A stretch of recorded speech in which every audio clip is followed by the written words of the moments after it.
Certaines vagues sont si puissantes qu'elles parviennent à briser la roche. Les vagues recèlent une incroyable quantité d'énergie.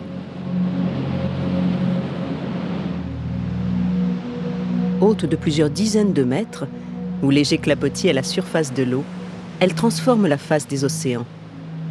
D'une puissance parfois inimaginable, les vagues restent à bien des égards un phénomène encore mystérieux.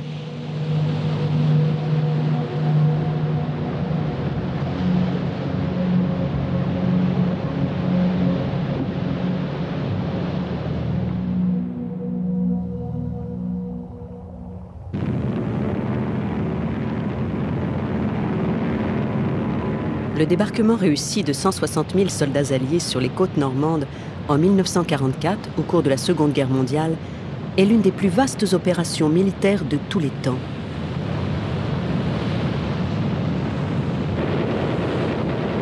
Mais jamais cette opération n'aurait pu être menée à bien sans un important travail de recherche préalable sur les vagues des océans.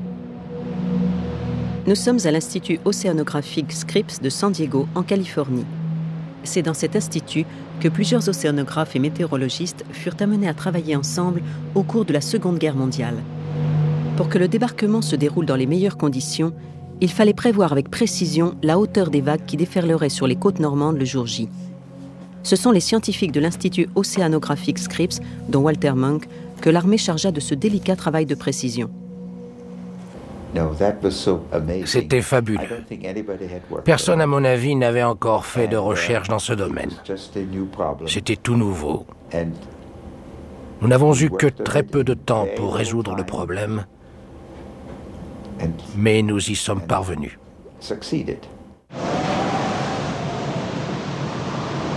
On savait déjà que le vent était le principal facteur de formation des vagues. Mais en étudiant les vagues de plus près, on s'aperçut bientôt qu'elles constituaient un phénomène bien plus complexe qu'on ne le supposait, et que ce n'était pas la force du vent, par exemple, qui déterminait la hauteur des vagues. Le docteur Munk et ses collègues entreprirent donc d'étudier un grand nombre de données pour déterminer la hauteur des vagues.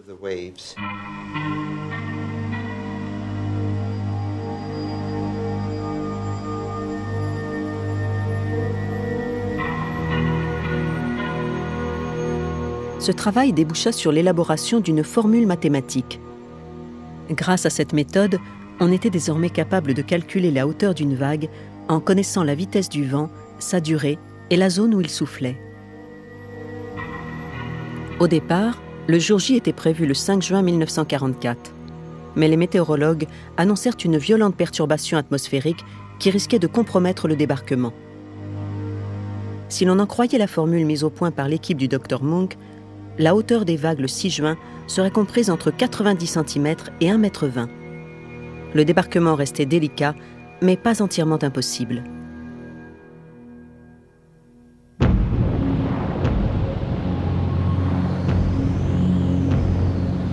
Au matin du 6 juin 1944, les forces alliées débarquèrent donc sur les plages de Normandie.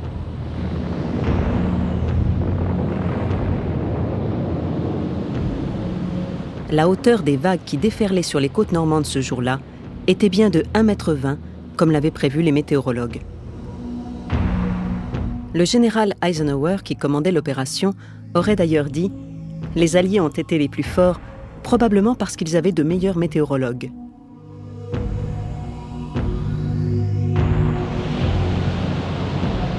Aujourd'hui, plus d'un demi-siècle plus tard, nous sommes désormais capables de prévoir la hauteur des vagues en n'importe quel point du globe. Voici un exemple de prévision obtenu à l'aide d'ordinateurs extrêmement puissants. Les vagues sont colorées selon un code de couleur qui permet de voir d'un seul coup d'œil les zones de gros temps. Pourtant, malgré les technologies dont nous disposons, il arrive que d'immenses vagues surviennent soudainement sans qu'on puisse les prévoir.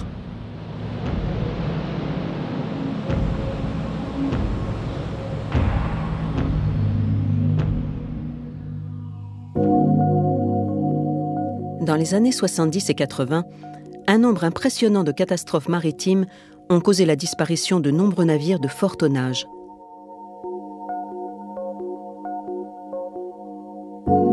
Décembre 1980. L'Onomishimaru, un immense cargo de 220 mètres de long, fait naufrage. Une catastrophe pour le moins inhabituelle. La proue du bâtiment d'un tonnage brut de 34 000 tonnes est littéralement arrachée du reste du navire.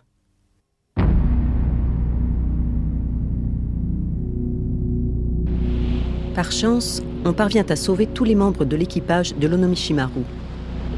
D'après leurs témoignages, des vagues telles qu'ils n'en avaient encore jamais vues s'élevèrent brusquement à l'avant du navire.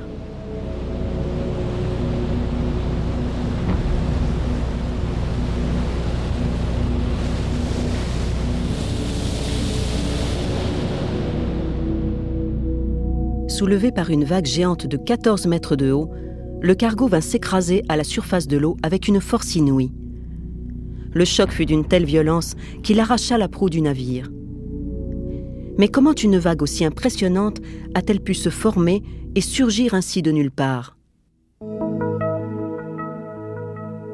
Voici une photo prise par le satellite météorologique Himawari le jour où le bateau fit naufrage. Un vent d'ouest soufflait depuis le continent, créant d'immenses vagues vers lesquelles le navire faisait route. Dans le même temps, un vent puissant venant du nord-ouest créait de gigantesques vagues qui se dirigeaient elles aussi droit sur l'Onomishimaru. En fait, celui-ci se trouvait précisément là où les vagues venues de l'ouest et celles venues du nord-ouest n'allaient pas tarder à se rencontrer. Alors, que s'est-il réellement passé? Nous avons recréé en laboratoire les conditions observées le jour du naufrage. L'expérience consiste à envoyer des vagues depuis deux points opposés du bassin pour voir ce qui se passe à leur point de rencontre. Au centre, les vagues venues de la gauche se rapprochent de celles venues de la droite.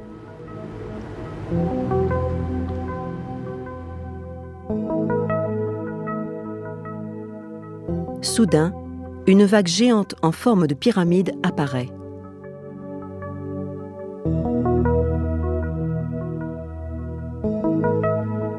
Réexaminons la scène. À l'endroit précis où les deux crêtes se rencontrent, apparaît une troisième vague de la hauteur des deux vagues ajoutées l'une à l'autre.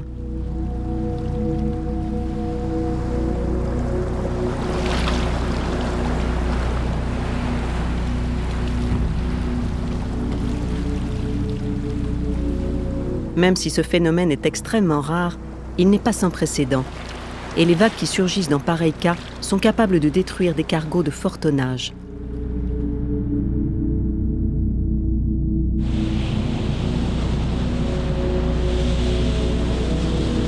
Mais il existe d'autres vagues extrêmement dangereuses et d'une toute autre nature.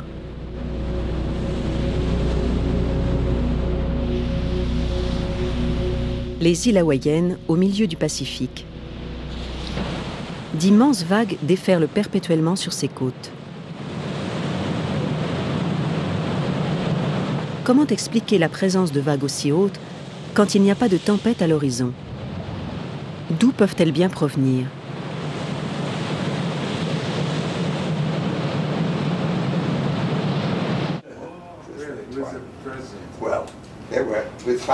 C'est la question qui intéressa le Dr Munk, premier scientifique à mettre au point la formule permettant de prévoir la hauteur des vagues.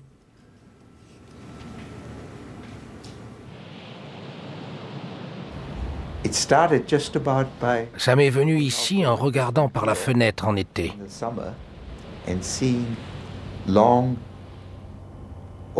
C'est en voyant déferler les vagues sur la grève que je me suis demandé d'où elles pouvaient bien venir. Au cours de l'été 1963, le Dr Munk et ses collègues entreprennent d'étudier les vagues qui traversent l'océan Pacifique.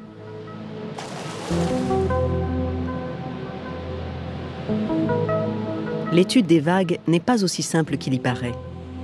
Pour pouvoir mesurer avec précision les vagues en plein milieu du Pacifique, on utilise un bateau hydrographique. Une partie du navire se laisse submerger, l'autre partie reste au-dessus de la surface. Les informations recueillies dans la partie immergée permettent d'analyser les vagues sans subir l'influence de l'effet de surface des eaux. En 6 points du Pacifique, on mesura pendant 2 mois et demi la hauteur et la direction des vagues.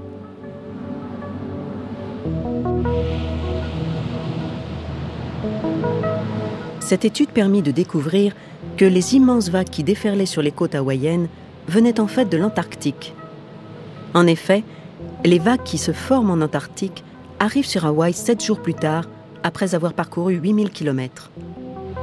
Puis elles continuent leur route vers le nord jusqu'en Californie et en Alaska, qu'elles atteignent 5 jours plus tard.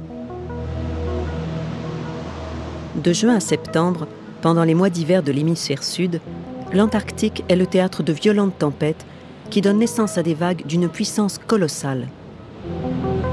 Mais comment expliquer que ces vagues parcourent des milliers de kilomètres et remontent jusqu'à Hawaï ? Pour le comprendre, nous avons mené cette expérience. Nous avons propulsé de l'air à la surface de l'eau contenue dans ce bassin.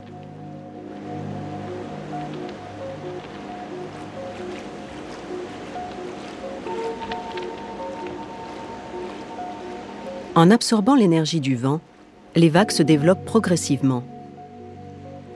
Et même quand le vent cesse de souffler, les vagues continuent de se propager grâce à leur propre énergie. Quand le vent tombe, la longueur des vagues augmente. C'est ce que l'on appelle une lame.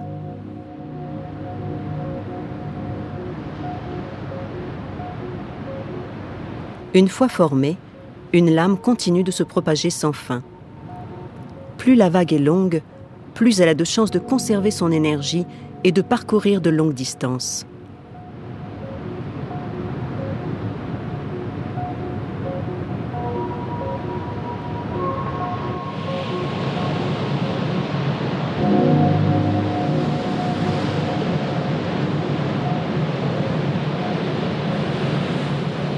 Ce sont donc les tempêtes de l'Antarctique qui sont à l'origine des immenses lames qui déferlent sur les côtes hawaïennes en été.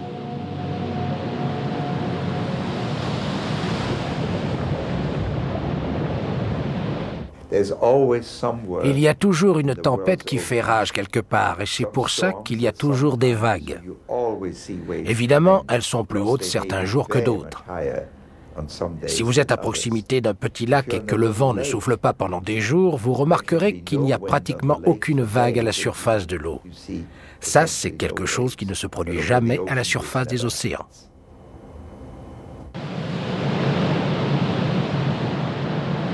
Les vagues, qui se forment au milieu des océans, finissent par libérer leur énergie en se brisant sur les côtes.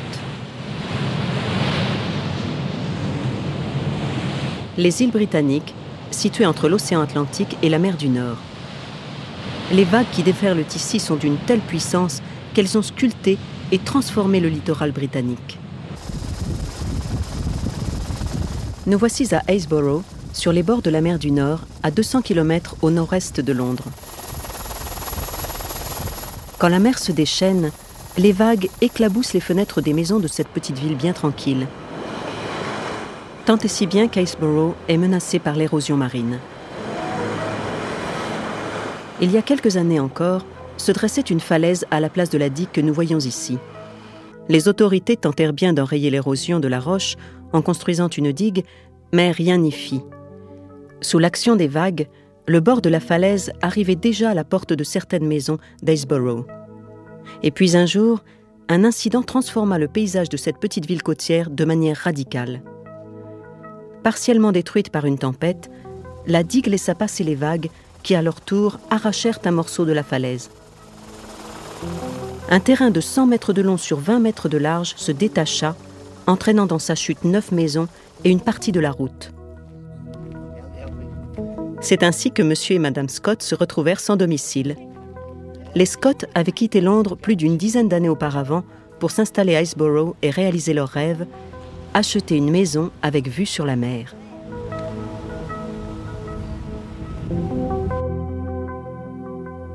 Lorsqu'ils emménagèrent, le bord de la falaise était à une dizaine de mètres de la maison. Sous leurs fenêtres s'étendait un grand jardin qui donnait directement sur la mer.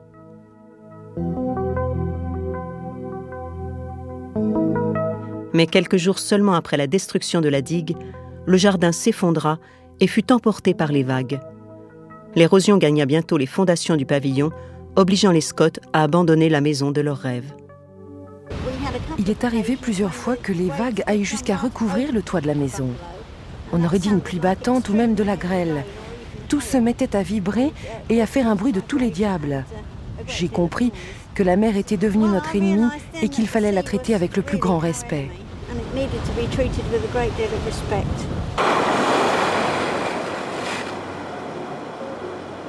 En Grande-Bretagne, l'érosion marine serait à l'origine de la disparition d'une trentaine d'hectares, soit l'équivalent d'environ 50 terrains de football par an. Un phénomène de plus en plus inquiétant pour ce pays à forte densité de population. L'impact d'une vague de 7 mètres de haut qui se brise sur une côte est de 30 tonnes par mètre carré.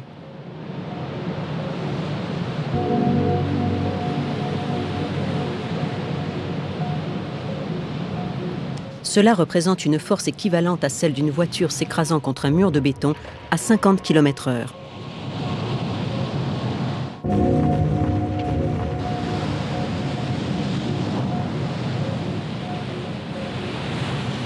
Ces vagues et leur immense puissance destructrice traversent les océans dans toutes les directions. On pourrait les comparer à un gigantesque transmetteur d'énergie qui fonctionnerait à l'échelle de la planète.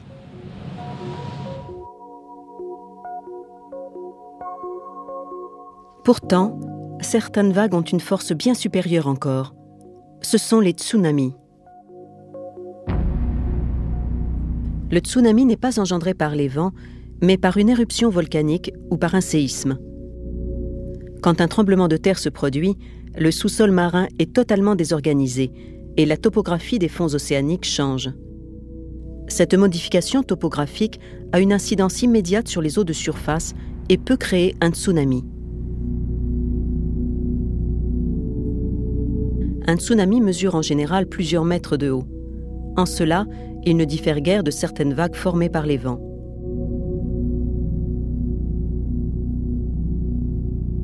Mais du point de vue de sa longueur, le tsunami n'a rien à voir avec une simple vague.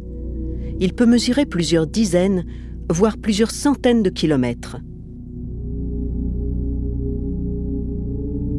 En longueur, un tsunami équivaut à un millier de vagues. En d'autres termes, il est 1000 fois plus puissant qu'une vague.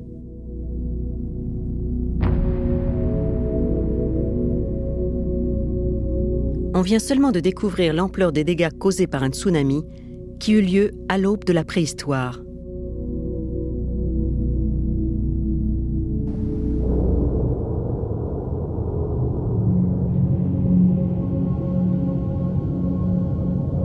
C'était il y a environ 65 millions d'années. Les grands animaux qui depuis longtemps régnaient en maître à la surface de la Terre disparurent brusquement.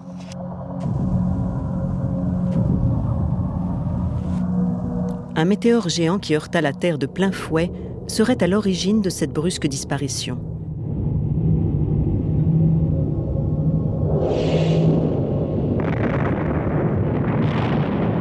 On a récemment découvert l'existence d'une étrange couche sédimentaire à Cuba, près de la Havane.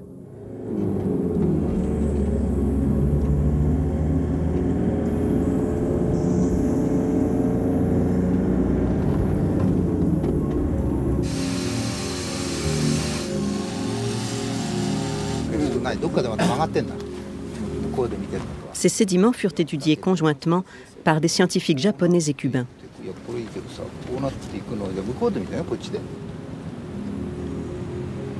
Cet escarpement rocheux est en fait une épaisse couche de sédiments qui s'est déposée au fond de l'océan.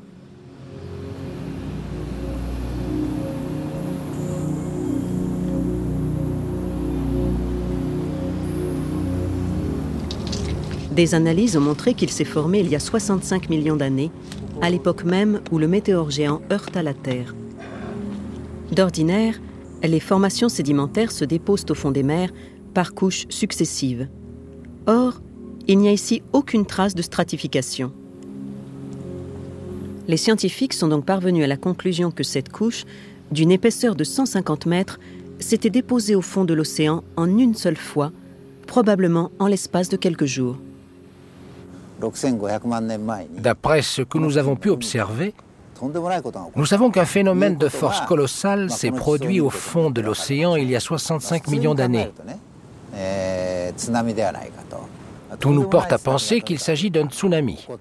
Un tsunami d'une puissance exceptionnelle qui a totalement détruit l'équilibre des milieux marins, balayé les côtes et transformé l'océan en une vaste étendue d'eau trouble.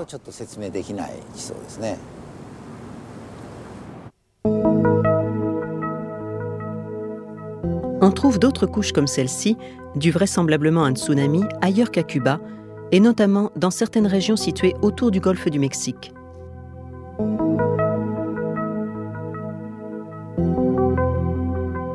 Dans la péninsule du Yucatan, on a découvert un cratère dû de toute évidence à la chute d'un météore. Les recherches ont mis en évidence la taille exceptionnelle de ce cratère, 200 km de diamètre.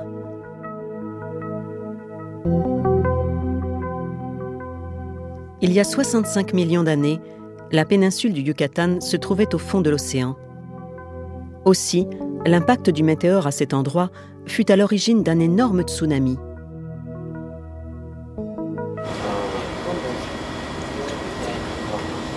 Mais à quoi ressemblait ce tsunami exactement? Le docteur Matsui de l'université de Tokyo et le docteur Imamura de l'université de Tohoku ont travaillé ensemble pour recréer, à l'aide de moyens informatiques, ce gigantesque tsunami qui changea la face du monde.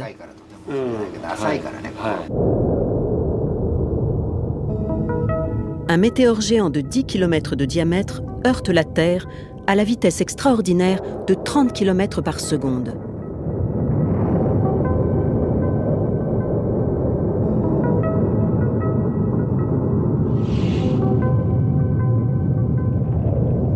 Les eaux s'engouffrent aussitôt dans la dépression creusée par le météore. Elle donne naissance à une onde concentrique qui se propage à la surface des océans.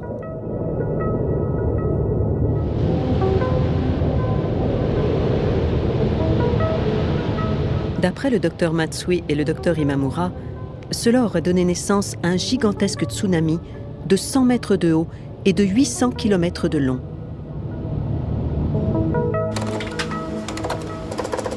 Pour comprendre comment s'est propagé le tsunami, le docteur Matsui et ses collègues ont simulé ce qui s'était passé il y a 65 millions d'années en recréant la topographie des continents et des océans telle qu'elle existait alors.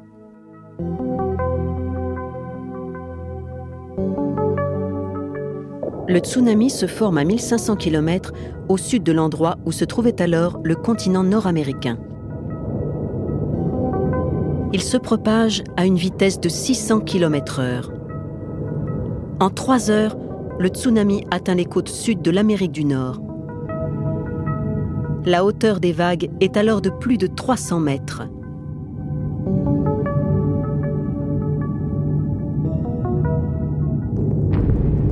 Sur Terre, l'impact du météore a projeté des fragments de roches en feu en tous sens, donnant naissance à des incendies. Les forêts sont déjà la proie des flammes. Le ciel est obscurci par d'épais nuages de poussière qui s'élèvent dans les airs. L'eau se retire rapidement des côtes, découvrant le fond de la mer. Un raz de marée prend forme. C'est le tsunami. En approchant des côtes et des hauts fonds, il prend de plus en plus de hauteur. Le déplacement d'énormes masses d'air, dû à l'avancée de ce gigantesque mur d'eau, entraîne de violentes rafales de vent à la surface de la Terre. Et puis soudain, alors que le tsunami atteint une hauteur de 300 mètres, il se brise et vient rouler sur le rivage, détruisant tout sur son passage. Aussi destructeur qu'une immense inondation, il engloutit les forêts, noie les dinosaures et poursuit sa route vers l'intérieur des terres.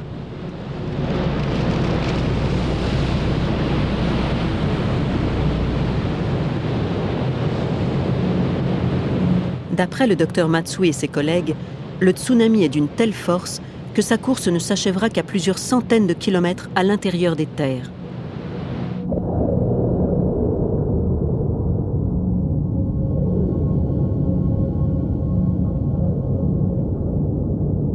L'impact est tellement puissant que ses effets se font sentir jusqu'à l'autre bout de l'Atlantique, entraînant la formation d'une série de tsunamis de plusieurs dizaines de mètres de haut aux abords des côtes d'Europe et d'Afrique. Le tsunami, qui à l'ouest se propage vers l'océan Pacifique, atteint les rives du continent eurasien avec des vagues de près de 10 mètres de haut.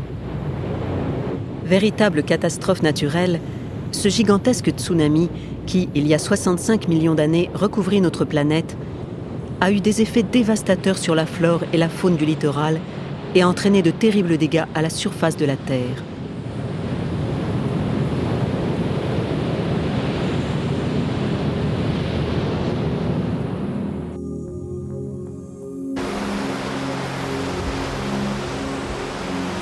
Mais vagues et marées n'ont pas toujours un effet aussi destructeur.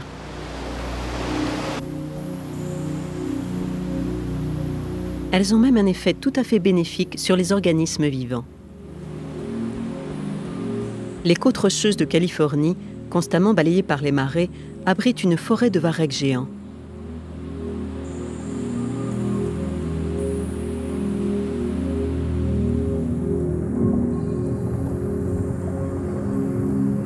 Le varech géant, qui peut mesurer jusqu'à 60 mètres de long, est la plus grande algue marine au monde. Cette forêt de varechs géants abrite et nourrit un nombre considérable d'organismes vivants.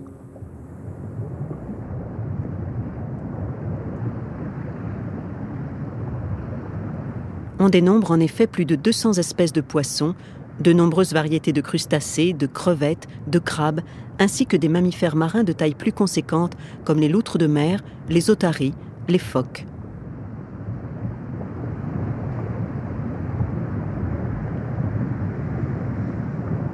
On a découvert que l'énergie des vagues jouait un rôle déterminant dans la survie du varech géant.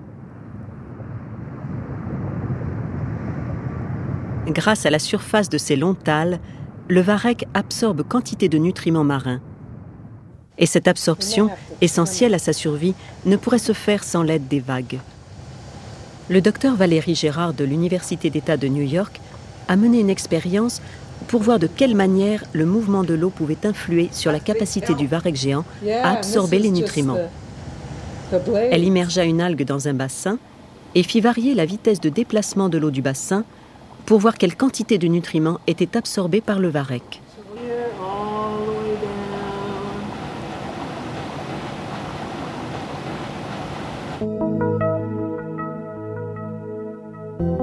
On découvrit alors que plus le mouvement de l'eau était important, plus le varech absorbait de nutriments. Une expérience similaire, menée au large des côtes californiennes, prouva que les vagues océaniques produisaient justement le mouvement qui permettait la meilleure absorption des nutriments par le varech. En agitant perpétuellement l'eau de mer, les vagues des océans garantissent en effet aux thalles du varech un apport constant de nutriments. S'il n'y avait pas de vagues à la surface des océans, les océans, ou du moins les côtes, seraient totalement différents de ce que nous connaissons. On perdrait quantité d'espèces d'algues, ainsi qu'un nombre considérable d'espèces animales, car les vagues sont nécessaires à la survie de nombreux animaux. Les vagues sont très importantes, c'est évident, mais de toute façon, je ne vois pas comment on peut imaginer un océan sans vagues.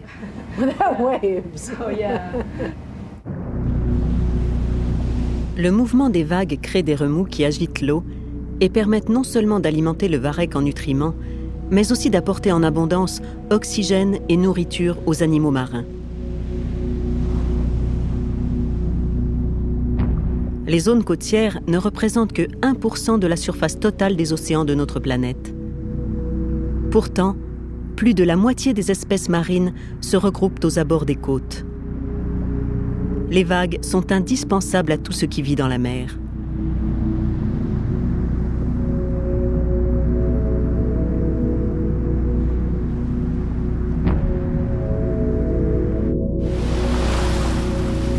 Aux humains, le doux ressac des vagues apporte aussi bien-être et réconfort. Ainsi, se sert-on pour un usage thérapeutique des plages où viennent rouler ces vagues bienfaitrices. C'est sur cette plage bretonne qu'est né il y a environ un siècle l'un des premiers instituts de thalassothérapie de France.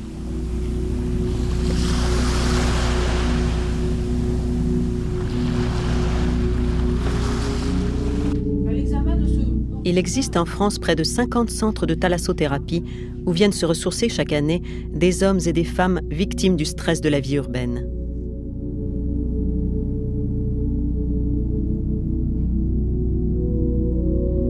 L'un des traitements proposés par la thalassothérapie repose essentiellement sur des exercices de respiration et de mouvement du corps qui se font sur la plage.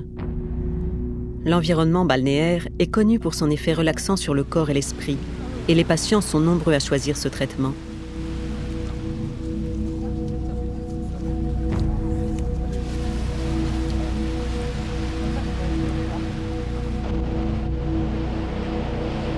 On pense que les bords de mer sont bénéfiques à cause des embruns. Lorsque les vagues se brisent sur la grève, le sel contenu dans l'eau de mer est ionisé et relâché dans l'atmosphère en quantité importante. D'après les thérapeutes, les ions apportés par les vagues stimulent et régénèrent tout le système respiratoire quand on respire profondément.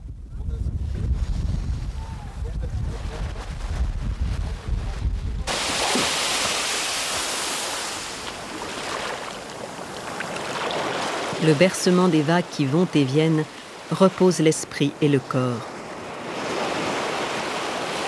Les vagues également, on le constate ici, ont une rythmicité, un caractère tout à fait relaxant par cette rythmicité, cette façon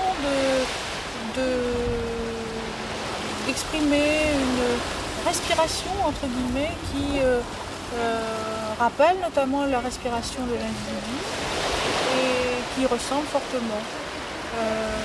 Tout ceci est très sédatif et très relaxant chez des sujets notamment stressés que nous voyons actuellement, notamment les sujets des grandes villes. Il existe d'autres phénomènes marins que nous connaissons bien, les marées.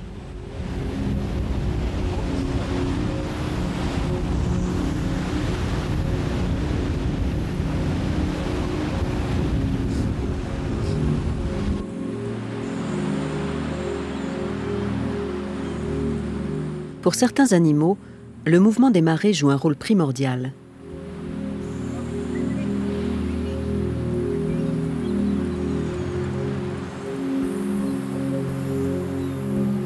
Le golfe de Californie, à l'ouest du Mexique, est le théâtre d'un surprenant spectacle qui se déroule sur les plages de janvier à mai.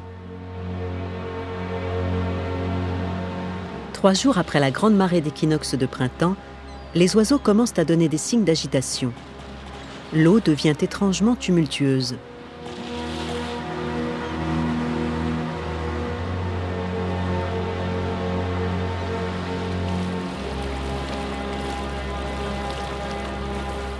Très vite, l'activité devient fébrile. Des centaines de poissons se précipitent vers la côte. Ce poisson d'environ 20 cm de long, la capucette de Californie, appartient à la famille des prêtres. Les capucettes sont tellement nombreuses qu'elles recouvrent bientôt la plage sur 200 mètres de long et 5 mètres de large. C'est pour pondre que les capucettes sont sorties de l'eau. Avec la queue, les femelles font des trous dans le sable et y déposent leurs œufs.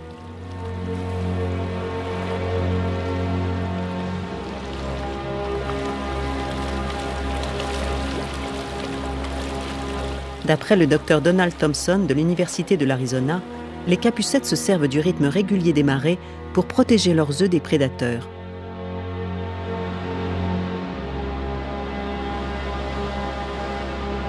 Après la grande marée de printemps, le coefficient des marées diminue, ce qui met les œufs des capucettes à l'abri des vagues.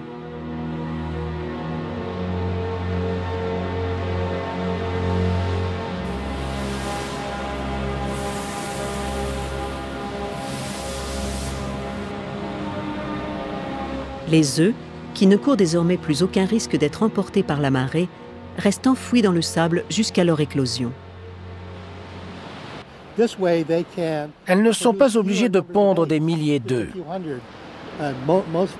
La plupart des poissons d'eau de mer doivent pondre des milliers d'œufs pour faire face à un taux de mortalité extrêmement élevé. Les leurs sont tellement bien enfouies dans le sable qu'elles n'ont pas besoin d'en pondre plus de quelques centaines. Et mis à part les quelques oiseaux qui les pêchent au moment de la ponte, elles n'ont que très peu de prédateurs.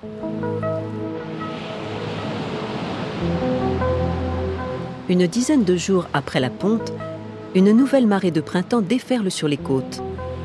La marée montante recouvre bientôt la zone de frais des Capucettes.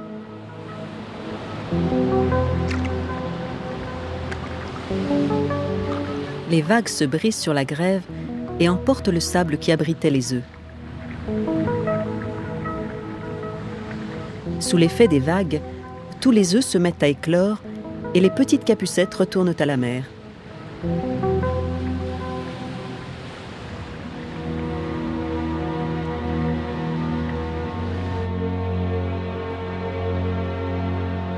Les capucettes ne sont pas les seules à tirer aussi intelligemment parti du rythme régulier des marées pour survivre.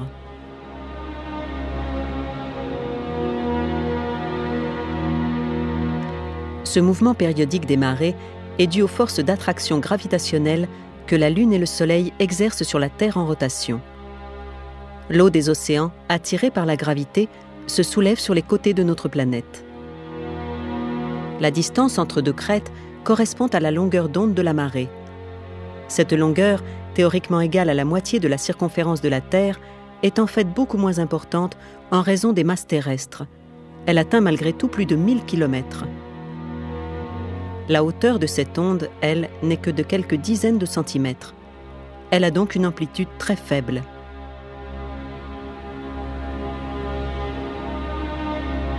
Les marées sont parfois à l'origine de phénomènes bien étranges.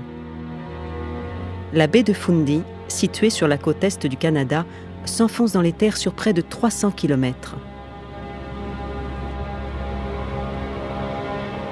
Voici un petit port de pêche situé au fond de la baie de Fundy. Grâce à une série de photos prises à intervalles réguliers, nous voyons maintenant à quoi ressemble ce petit port au fil de la marée. En l'espace de 6 heures, le port est totalement à sec.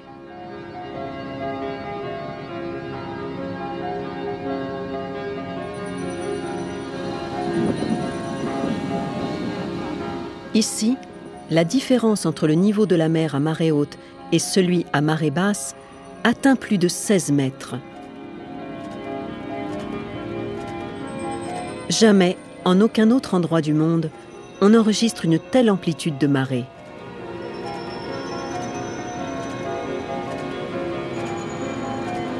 Quand la marée monte, la mer recouvre rapidement la grève. Mais puisque la hauteur de l'onde marée n'est que de quelques dizaines de centimètres, comment peut-elle entraîner des marées d'amplitude aussi forte? Examinons ce phénomène. L'onde marée approche des côtes. Quand la crête de l'onde touche la côte, le niveau de la mer est à son plus haut. C'est la marée haute. Puis l'onde marée poursuit sa route. Quand le creux de l'onde atteint à son tour le littoral, c'est la marée basse. Mais le phénomène se complique car l'onde marée, en déferlant sur les côtes, entraîne la formation d'une autre onde, l'onde réfléchie, qui se trouve, elle, rejetée vers le large. La combinaison de ces deux ondes, celle qui se dirige vers la côte et celle qui en revient, en forme une troisième, entraînant d'importantes variations du niveau de la mer. Comme cette onde réfléchie varie en fonction des topographies côtières, la marée est différente d'un endroit à l'autre du globe. La baie de Fundy doit à sa configuration de connaître les plus hautes marées du monde. En effet, la baie s'enfonce dans les terres sur près de 300 km. En cette partie du monde, l'onde marée est de 1200 km de long, soit 4 fois exactement la profondeur de la baie de Fundy. Voilà pourquoi cette baie est le théâtre de marées d'amplitude aussi forte.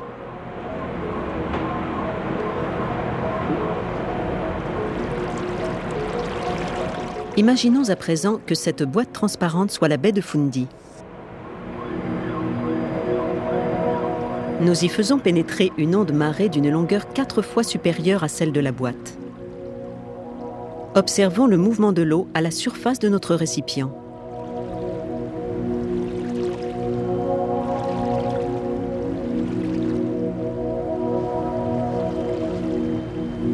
De peu d'amplitude à l'entrée de la boîte, l'oscillation du niveau de l'eau est nettement plus marquée dans le fond. La marée haute correspond au moment où le niveau de l'eau est le plus élevé et la marée basse à celui où le niveau de l'eau est le plus bas. C'est exactement ce qui se passe dans la baie de Fundy. La longueur de la baie correspond exactement à un quart de la longueur de l'onde marée. Et donc, les marées qui s'y déroulent sont les plus hautes du monde.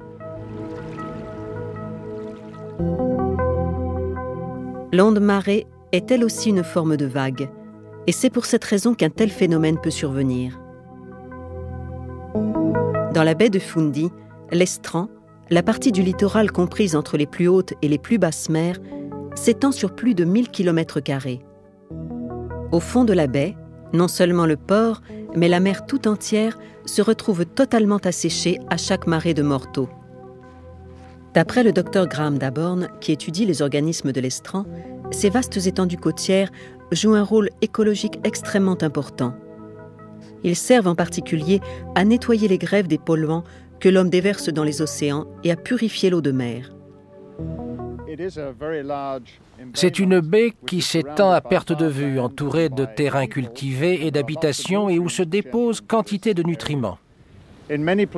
Partout où un tel phénomène se produit, on voit apparaître un milieu extrêmement riche et productif. Le problème, quand on a trop de nutriments, c'est que la végétation a tendance à pourrir. L'oxygène est entièrement absorbé et le milieu devient incapable de se régénérer. Mais les vagues, justement, en agitant l'eau, font que les méfaits de l'homme sur la nature sont ici moins importants qu'ailleurs. D'une certaine manière, on peut dire que les vagues nous aident à garder la nature propre. Sous forme d'eau usée et d'eau d'irrigation, l'homme déverse quantité de polluants dans les rivières et dans la baie. Mais certains de ces polluants servent en fait de nutriments aux organismes qui vivent dans les vasières du littoral. Mais quand ces nutriments deviennent trop abondants, ils entraînent une forte prolifération du plancton et l'apparition d'eau colorée qui témoigne d'une détérioration des eaux de la baie. Heureusement, l'estran et la multitude d'organismes qui y vivent empêchent l'apparition de ce déséquilibre.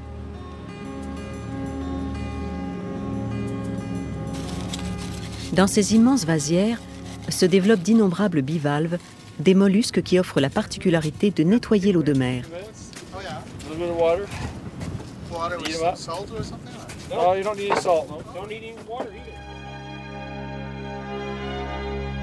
L'expérience qui va suivre permet précisément d'observer le travail de ces mollusques. Regardez ce qui se passe lorsque l'on dépose par exemple des praires au fond d'un aquarium rempli d'une eau à forte teneur en plancton.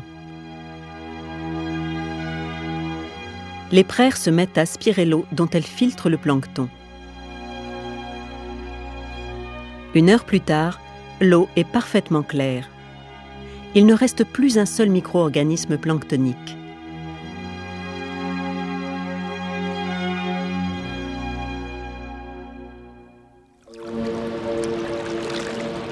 Quand la marée descend, elle entraîne vers le large cette eau de mer redevenue claire et débarrassée du plancton qu'elle contenait.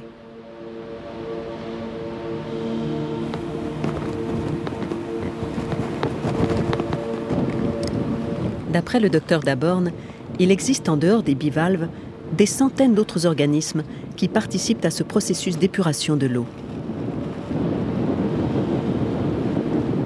Certains organismes se nourrissent des excréments des praires.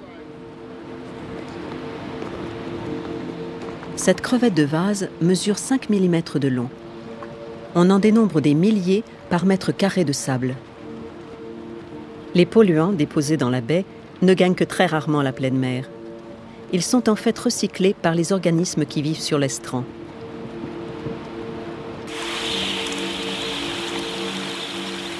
À marée basse, des milliers d'oiseaux migrateurs se rassemblent sur ces immenses vasières et se nourrissent des organismes qu'ils trouvent dans le sable. Ainsi, les polluants déversés par l'homme alimentent les micro-organismes qui servent à leur tour de nourriture aux oiseaux migrateurs.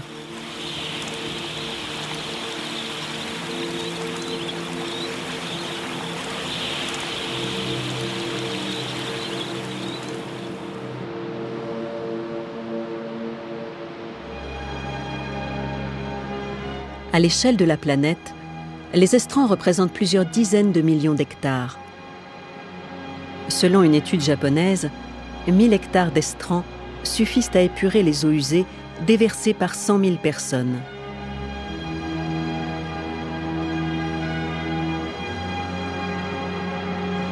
L'estran permet en fait de limiter l'effet de la pollution sur l'environnement.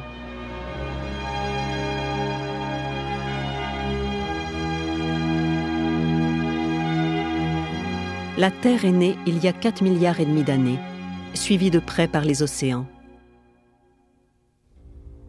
On suppose aujourd'hui que la naissance des premiers organismes marins remonte à 4 milliards d'années. La vie serait d'abord apparue près du littoral.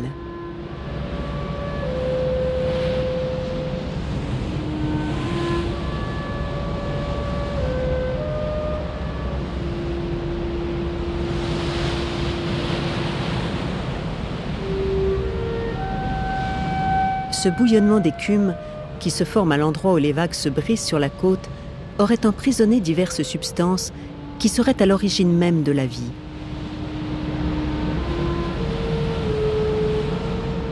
Sans les vagues, il n'y aurait peut-être jamais eu de vie.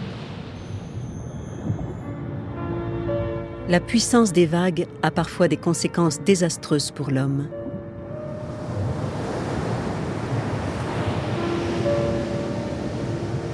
Mais leur énergie est source de vie pour la faune et la flore. Une vie foisonnante et d'une richesse infinie.